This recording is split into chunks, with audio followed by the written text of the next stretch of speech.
안녕하세요. 저는 성경 속에 감춰져 있는 하나님의 비밀이 되신 예수 그리스도에 관한 신비의 말씀을 전하는 영마루입니다.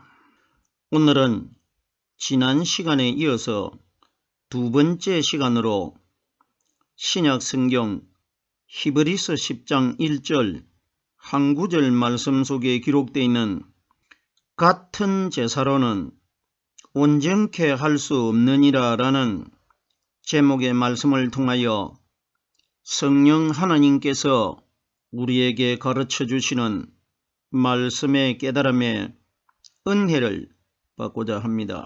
그럼 히브리서 10장 1절 본문 말씀을 열도록 하겠습니다. 율법은 장차 오는 좋은 일의 그림자요 참 형상이 아니므로 해마다 늘 드리는 바와 같은 제사로는 나아오는 자들을 언제든지 온전케 할 수 없느니라. 본문에 기록되어 있는 이 말씀은 지난 첫 시간을 통해 가지고 9절 첫 소절에 기록되어 있는 율법은 장차 오는 좋은 일의 그림자요 하는 이 구절의 단어에까지는 지난 시간의 일부분 설명을 이미 드린 바가 있습니다.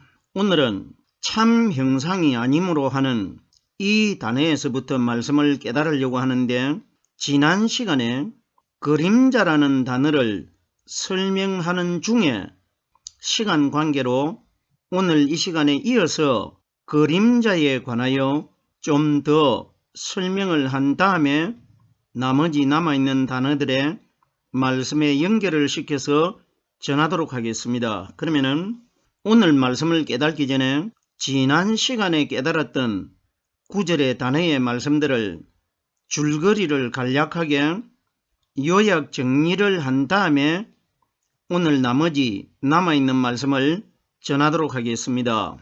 9절 첫 단어에 보면은 율법은 장차 오는 좋은 일의 그림자요 이렇게 기록되어 있는데, 성경에 기록되어 있는 율법은 마리아의 아들 되신 예수는 율법 시대 때에 율법 아래서 태어나셨습니다. 성경 전체는 이 땅에 오신 예수 그리스도에 관하여 말씀이 기준되어 가지고 기록이 되어 있기 때문에, 그러면은 율법이라고 기록되어 있지만은 이 율법은 율법 아래서 태어나신 그림자가 되신 예수를 가리킨 것입니다. 그러면은 예수는 장차 오는 분은 오순절날 이 땅에 임하실 성령을 장차 오는 분으로 비유하신 것입니다. 장차 오는 좋은 일의 그림자요 오순절날 이 땅에 임하신 성령이 우리 사람의 마음 안에 들어오시면은 성경에 기록되어 있는 하나님의 말씀이 영적으로 깨달아집니다. 이걸 좋은 일이라고 합니다. 그러면은 마리아의 아들 되신 예수는 장차 오순절날 이 땅에 임하실 보이지 않는 성령이 우리에게 가르쳐 주시는 깨달아지는 좋은 일의 그림자였지 이분은 참 형상은 아니라는 것입니다. 오늘 그림자에 관하여 말씀을 한 몇 곳을 인용해 보려고 하는데, 골로새서 2장 16절 말씀해 보면은 먹고 마시는 것과 절기나 월삭이나 안식일 이것들은 장래일의 그림자나 몸은 그리스도의 것이라. 장래일은 오순절날 임하실 성령 그리스도를 가리킵니다. 그러면은 구약시대 때 먹고 마시는 것이 예수님이 유월절날 저녁에 제자들에게 떡을 주시면서 받아 먹으라 이것은 내 몸이니라고 말씀하셨고, 포도주를 주시면서 너희가 다 이것을 마셔라 이것은 내 피라고 말씀을 하셨습니다. 그러면은 먹고 마시는 것은 예수님이 유월절날 저녁에 보여주셨던 것은 그림자인 율법이라는 것입니다. 먹고 마시는 것과 절기나 구약에 절기가 많이 기록되어 있는데 이 절기는 오늘 골로새서 2장 16절 말씀에 보면은 몸은 그리스도의 것이니라 구약시대 때 이스라엘 백성들이 지켰던 그 절기는 장차 보이지 않게 오실 성령 그리스도에 관하여 절기가 다 만들어져 있다는 것입니다. 월삭이나 안식일 이것들은 장래일의 그림자이나 몸은 그리스도의 것이라. 그러면 구약 성경에 먹고 마시는 것이나 절기나 월삭이나 안식일이나 이것 다 오순절날 이 땅에 임하실 성령님의 그림자였다는 것입니다. 보세요. 제가 조금 전에도 이미 설명을 드렸는데 성경에 기록되어 있는 그림자는 예수를 가리킨 것입니다. 율법도 예수였고 그림자도 예수입니다. 예수님은 자기 마음 안에 들어 계시는 성령 하나님의 그림자 역할을 하신 것입니다. 사람이 영이신 하나님을 보면은 죽는다고 기록이 되어 있기 때문에 하나님이 나타나실 수가 없기 때문에 죄를 가진 마리아의 몸을 빌려서 하나님께서 예수라는 사람으로 태어나셔가지고 사람이 볼 수 없는 하나님을 보이는 마리아의 아들로 태어나신 예수를 통해서 하나님 자신을 나타내신 것입니다. 자, 그림자에 관하여 예수님이 이 땅에 오셨을 때 제자들과 함께 다니실 때에 예수님도 그림자가 있었고 제자들도 그림자가 있었습니다. 왜? 제자들도 아담의 죄를 가지고 태어났고 예수님도 마리아에게서 아담의 죄 있는 몸으로 태어나셨기 때문에 죄가 있기 때문에 그림자가 생기는 겁니다. 우리들이 보십시오. 해가 한쪽 방향에서 비추면은 그 반대 방향에는 마주 비추주는 해가 없기 때문에 사람의 그림자가 자연스럽게 생깁니다. 그러면은 제자들과 예수님이 함께 걸어갈 때에 예수님에게도 그림자가 생기고 제자들에게도 그림자가 생깁니다. 그런데 보세요.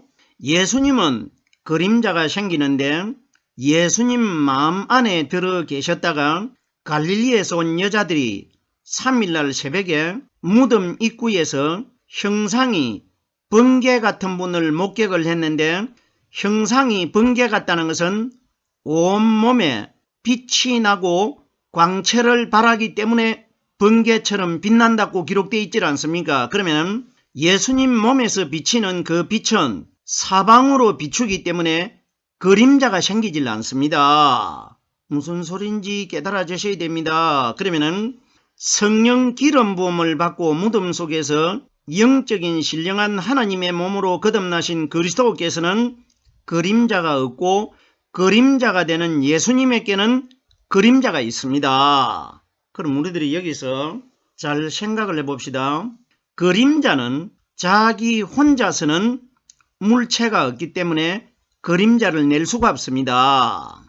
그림자는 어떤 근본체가 있어야 빛을 반사를 받아가지고 그림자가 생기는데 이 그림자는 근본체를 치워버리면 그림자는 온데간데 없이 흔적도 없이 사라져버립니다. 그러면은 제가 지금까지 예수는 그림자이고 예수님 마음 안에 들어 계신 분이 오늘 본문에 기록되어 있는 우리들이 믿어야 할 참 형상이고 그림자가 없는 분이십니다. 그러면은 우리들이 마지막 심판날 하늘나라를 들어가기 위해서는 그림자가 되는 예수를 믿어가지고는 하늘나라 들어갈 수가 없고 예수님 마음 안에 들어 계시는 그림자가 없는 성령 그리스도 하나님을 믿어야 우리가 마지막 날 하늘나라에 들어갈 수가 있습니다. 그러면은 오늘 본문에 율법은 장차 오는 좋은 일의 그림자여 하는 이분은 예수를 가리킨 것입니다. 예수님이 그림자입니다. 그러면 예수님은 일반 사람과 똑같이 그림자가 생기기 때문에 그 그림자이신 예수를 믿어가지고는 우리들이 하늘나라로 못 들어가는데 야고보서 1장 17절 말씀해 보면은 하나님을 가르쳐 그는 회전하는 그림자도 없으시니라 회전하는 그림자가 없다는 것은 양사방으로 동서남북 어디에도 하나님은 그림자가 생기는 분이 아니라는 것입니다. 이러기 때문에 그림자가 없는 하나님을 예수님께서 이 땅에서 한 번은 상징적으로 보여주셨고 한 번은 실제적인 하나님을 직접 보여주셨고 하나님이 직접 나타나셨지 않습니까? 상징적으로 보여주신 것은 제자 3명을 데리고 예수님께서 십자가에 못 박히셨다가 다시 거듭나실 예루살렘 산에 올라가셨을 때에 제자 3명이 보는 앞에서 얼굴이 변형이 되셔가지고 해같이 빛나는 그분이 장차 예루살렘 산에서 무덤 속에서 새벽에 여자들이 목격했던 형상이 번개 같은 그분을 제자 3명에게 미리 그림자로 보여주셨지 않습니까? 그러면 실제적인 그림자가 없는 하나님이 나타나신 것은 갈릴리에서 새벽에 여자들이 무덤 입구에 찾아왔을 때에 형상이 번개 같은 분을 만나셨는데 그분이 그림자가 없는 우리들이 믿어야 할 참 형상이라는 것입니다. 무슨 소린지 깨달아 주셔야 됩니다. 계속해서 오늘 깨달아야 될 말씀입니다. 율법은 장차 오는 좋은 일의 그림자요 참 형상이 아니므로 예수는 우리들이 믿어야 할 참 형상이 아니라는 겁니다. 그러면 그림자가 되는 예수는 참 형상이 아니면은 무덤 입구에서 여자들이 형상이 번개 같은 분을 만났지 않습니까? 이분이 참 형상이라는 것입니다. 그러면은 오늘날 우리들이 믿어야 할 참 형상의 대상이 누구냐? 새벽에 여자들이 만났던 이 땅에서 40일 동안 계시다가 감람산에서 제자들이 보는 앞에서 하늘나라로 승천하셨다가 8일째 되는 날 예루살렘에 제자 120명에게 임하신 성령이 가르쳐 주시는 말씀이 무덤 입구에서 여자들이 목격했던 그리스도 아닙니까? 그러면 참 형상은 우리들이 믿어야 할 대상은 그리스도이고 우리가 믿지 않아야 될 대상은 그림자가 되는 예수라는 것입니다. 제가 지금 율법의 예수는 그림자이고 예수님 안에 들어 계시다가 오순절날 이 땅에 임하신 성령이 우리들이 믿어야 할 참 형상이라는 것을 설명을 드리고 있는데 예수님이 오신 시대 때에 오늘날 이 땅에서 하나님을 믿는 우리들과 똑같은 분류의 사람들이 누구냐? 예수님을 따라다녔던 제자들입니다. 보세요. 제자 중에 베드로가 어떤 말을 합니까? 대적자들에게 베드로가 예수님이 붙잡혀 가셨을 때에 안나스 대제사장의 뜰에서 밤에 불을 쬐고 있을 때에 주위에 있는 사람들이 와가지고 베드로도 예수와 똑같은 당이고 똑같은 지역의 사람이라고 말을 할 때에 베드로가 어떤 말을 했습니까? 나는 저 사람을 도무지 알지 못한다고 하고 예수를 저주를 해버립니다. 여기에서 우리가 뭘 깨달을 수가 있느냐?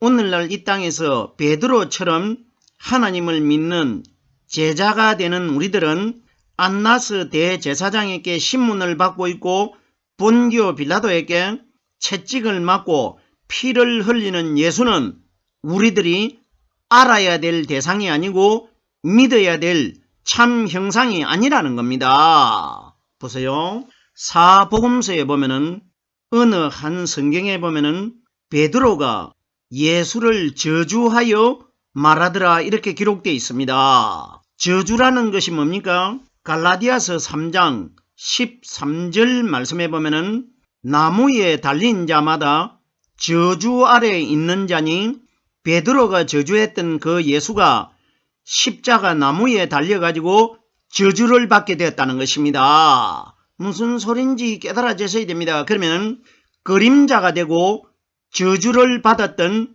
예수를 믿으면 우리들도 마지막 날 저주를 받게 되는 겁니다. 무슨 소린지 깨달아져야 됩니다. 자 보세요.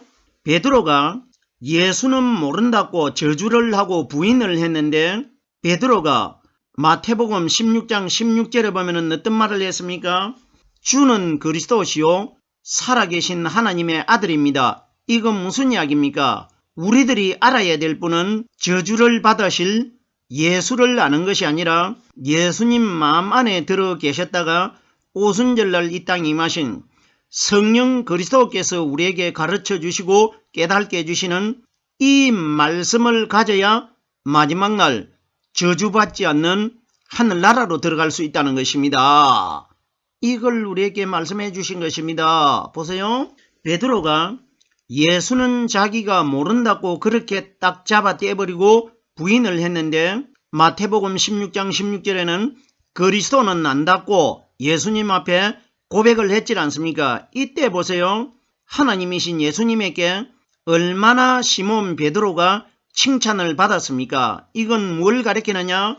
베드로와 똑같은 제자가 되는 우리들이 마지막 심판날 내 마음속에 베드로가 저주했던, 부인했던, 믿지 않았던 육신의 예수가 들어있는 사람들은 마지막 날 하나님에게 책망을 받을 것이고 베드로가 고백했던 그리스도께서 깨닫게 해주시는 말씀이 들어있는 사람들은 베드로처럼 칭찬받을 것이라 이것이 기록된 겁니다. 예수는 참 형상이 아니므로 이렇게 기록이 되어 있는데 갈라디아서 4장 19절 말씀해 보면은 나의 자녀들아 너희 속에 그리스도의 형상이 이루기까지 보세요. 만약에 우리 마음 안에 예수의 형상이 이루어져야 된다고 기록되려고 하면은 나의 자녀들아 너희 속에 예수 그리스도의 형상이 이루기까지 이렇게 기록되면은 예수가 우리의 참 형상이 맞지만은 예수라는 이름은 빠져버렸고 그리스도만 기록되어 있다는 것은 그리스도는 예수님 마음속에 감추어져 있는 성령을 가리킨 것이고 예수는 성령을 담아가지고 있는 그림자를 가리킨 것입니다. 계속해서 보십시오. 형상에 관하여 창세기 1장 26절에 하나님께서 우리의 형상을 따라 우리의 모양대로 우리가 사람을 만들고 그러면 참 형상이 뭐냐? 하나님이 아담을 처음에 창조하셨을 때는 아담이 죄를 짓기 전의 모습이 바로 예수님이 무덤 속에서 거듭나셨을 때 새벽에 여자들이 마태복음 18장 3절에 형상이 번개 같은 그분이 아담이 죄를 짓기 전에 하나님의 형상이었고 하나님의 모양이었습니다. 그럼 오늘 본문 말씀에 예수는 우리들이 믿어야 될 참 형상이 아니라는 것이 성경에 기록이 되어 있는 것입니다. 형상에 관하여 고린도후서 4장 4절에 보면은 그리스도는 하나님의 형상이라 만약에 마리아의 아들 되신 예수가 하나님의 형상이라면은 예수 그리스도는 하나님의 형상이라 이렇게 되면은 예수도 하나님의 형상이 맞지만은 예수라는 이름은 빠져버렸고 그리스도만 기록되어 있다는 것은 바깥에 눈에 보이는 우리들과 똑같은 죄 있는 모양으로 태어나신 예수는 하나님의 형상이 아니고 예수님 마음 안에 숨겨져 있다가 3일날 새벽에 영적인 신령한 하나님의 몸으로 아담이 처음에 죄를 짓기 전에 만들어졌던 몸으로 거듭나신 그리스도가 하나님의 형상이라는 것입니다. 그러면 오늘날 이 땅에서 어떤 사람이 마지막 날 하나님의 형상으로 거듭날 수가 있느냐? 무덤 입구에서 여자들이 만났던 영적인 신령한 성령의 몸으로 거듭나셨다가 오순절날 이 땅에 임하신 성령께서 우리에게 가르쳐 주시고 깨닫게 해주시는 이 말씀 안에 들어있는 사람들이 마지막 날 그리스도의 형상, 하나님의 형상으로 거듭나게 될 것이라 이것이 기록된 겁니다. 계속해서 다음 단어를 보겠습니다. 해마다 늘 드리는 바 같은 제사로는 해마다 이스라엘 백성들은 레위기 16장 29절에 보면은 7월 10일 날 이 규례를 영원히 지킬지라 이날에 너희를 위하여 속죄하여 너희를 정결케 하리니 이렇게 기록이 되어 있습니다. 그럼 보세요. 우리들이 이스라엘 나라에 오늘날도 현재 이스라엘 백성들이 만약에 구약의 레위기 16장 29절에 기록되어 있는 7월 10일 날 이 날짜를 속죄하는 날로 지킨다면은 이건 율법을 지키는 겁니다. 로마서에 보면은 율법으로는 결단코 하늘나라에 들어가지 못한다고 기록되어 있고 갈라디아서에는 율법으로는 구원을 받지 못하는 것이 분명하다고 기록이 되어 있습니다. 그럼 보세요. 그럼 7월 10일 이 규례를 영원히 지킬지라. 그러면은 7월 10일 날 이 규례를 영원히 지키라고 하는데 그러면은 우리 이방인들도 마지막 날 구원을 받기 위해서는 이 땅에 내가 사는 날 동안은 7월 10일 날 무엇을 했는지를 우리들도 이 땅에서 지켜야 됩니다. 그런데 보세요. 오늘날 우리 이방인들 아무도 지키지 않고 이스라엘 나라에 있는 본토 백성들도 7월 10일 날 이 규례를 지키지 않습니다. 그런데 보세요. 하나님께서는 7월 11일 이 규례를 영원히 지키라고 성경에 기록이 되어 있습니다. 그런데 보세요.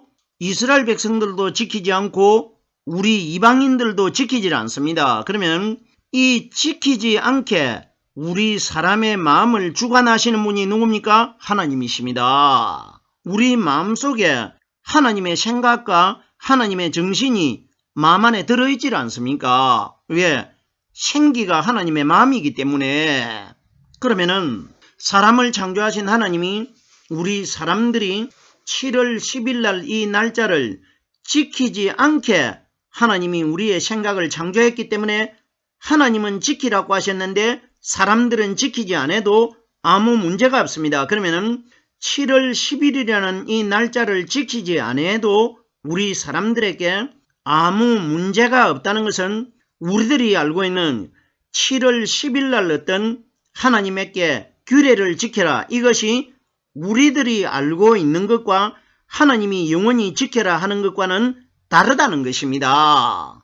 뜻이 다르다는 것입니다. 이러기 때문에 안 지켜도 되는 겁니다. 그러면은 우리들이 날짜로는 7월 10일이라는 이 날짜를 지키지 아니하여도 구원을 받는 것과는 아무 상관이 없는데 이것을 영적으로 깨달아 보면은 하나님께서는 이 규례를 너희가 영원히 지키라는 것은 후에 선택되는 이방인이나 먼저 선택된 이스라엘 백성들이나 이걸 심판 때까지는 반드시 지키고 하늘나라에 들어가서도 이건 지키게 될 것이라 이걸 영원이라고 한 겁니다. 그러면은 성경이 가리키는 7월 10일이라는 것은 7은 오순절 성령이 오시기 전까지의 율법 시대를 가리킨 것이고 11은 1을 가리킵니다. 1은 8일날 저녁때에 예루살렘에 오순절날 성령이 오십니다. 그러면 7월 10일이라는 것은 7일날 다음날 율법 시대가 끝이 나고 복음 시대가 시작되는 오순절날 이 땅에 임하신 성령을 10일이라고 하고 1일이라고 합니다. 그날이 8일날입니다. 그러면 7일날까지의 율법 시대가 끝이 나고 8일날 되는 50일날 이 땅에 임하신 성령의 말씀은 너희가 영원히 지켜야 될 규례라는 것입니다. 이걸 말씀해 주신 것입니다. 해마다 늘 드리는 바 같은 제사라는 것은 구약에 동물들이 바쳐졌던 그 제사와 곡식을 바쳤던 그 제사와 연관되어 있는 분이 누굽니까? 마리아의 아들 대신 예수님이 예수님을 대신해서 구약에서 수많은 동물들이 희생이 된 겁니다. 그러면은 율법의 끝마침이 누구냐? 십자가에 달려있는 예수님이십니다. 그리스도는 율법의 마침이라 이렇게 기록이 되어 있는데 십자가에 달려있는 예수가 율법의 끝마침인데 그 속에 누가 들어있느냐? 그리스도가 들어있기 때문에 그리스도는 율법의 완성이고 율법의 마침이라고 기록되어 있는 것입니다. 그럼 늘 드리는 바 같은 제사의 제물이 누구냐? 십자가에 달린 예수는 구약에 늘 드렸던 동물들과 같은 분입니다. 같은 제사로는 나아오는 자들을 언제든지 온전케 할 수 없느니라. 나아오는 자들은 심판 때 하나님 앞에 이 세상에 있는 인류 전체가 다 심판을 받는데, 율법의 그림자의 예수를 믿음으로 믿은 사람들은 마지막 심판 때 그 어떤 사람들도 온전한 사람으로 거듭날 수 없을 것이라 이것이 기록된 겁니다. 나오는 자들을 언제든지 심판이 언제 임할지 모르는데, 율법을 믿는 사람들은 온전할 수 없다는 것은 영적인 신령한 하나님의 몸으로 결단코 거듭날 수 없을 것이라 이걸 온전케 할 수 없다고 기록되어 있는 것입니다. 계속해서 보십시오. 온전한 것에 관하여 한 곳을 인용을 해보겠습니다. 고린도전서 13장 10절에 보면은 온전한 것이 올 때에는 부분적으로 하던 것이 폐하여지리라 이렇게 기록이 되어 있습니다. 온전한 것은 오순절날 임하실 성령은 온전한 것이고, 온전하지 않는 그림자는 마리아의 아들 대신 3년 6개월 동안 이 땅에서 온전하신 성령 그리스도의 그림자 역할을 한 예수는 온전하지 않는 분이라는 것입니다. 오늘 제가 지난 시간에 이어서 두 번째 시간으로 히브리서 10장 1절 한 구절의 말씀을 설명드렸습니다.